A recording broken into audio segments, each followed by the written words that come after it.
During my childhood Tuesdays, our maid, Pauline, shined our home and brightened my life. Many weeks, Mom would trade days with Pauline's Friday employer to prepare for crowded cocktail carousals.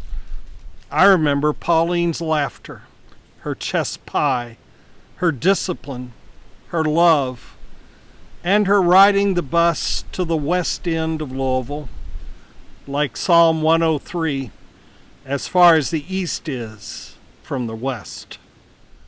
I remember Pauline crying only once. The second Tuesday of April, I was home from fifth grade to watch a long funeral procession on our colored TV. I recalled being home from first grade on the fourth Monday of November to watch another funeral on our black and white. Pauline watched the funeral with us, soaking her white apron with her tears. I was baptized into her grief as she invited me in by hugging and holding me.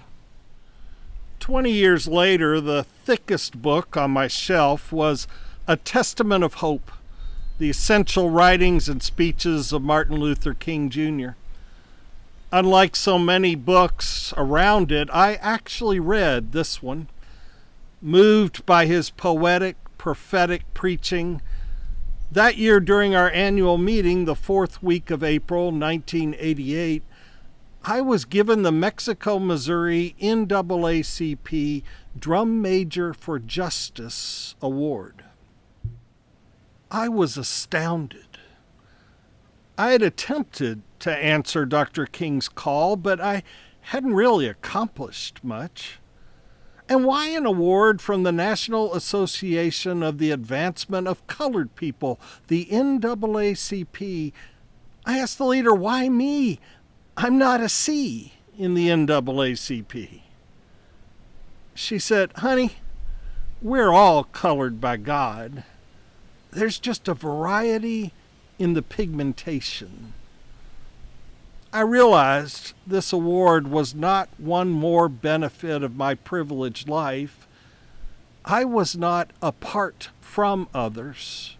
I was a part of a community sharing a vision of skin tone bringing no power, stigma, fear, or hierarchy.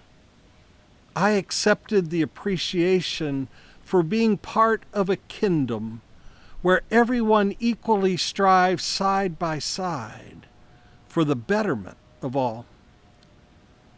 11 years ago tonight, I was invited to speak when our town's community gathered at Second Baptist Church to remember, celebrate, and be inspired by the Reverend Dr. Martin Luther King Jr.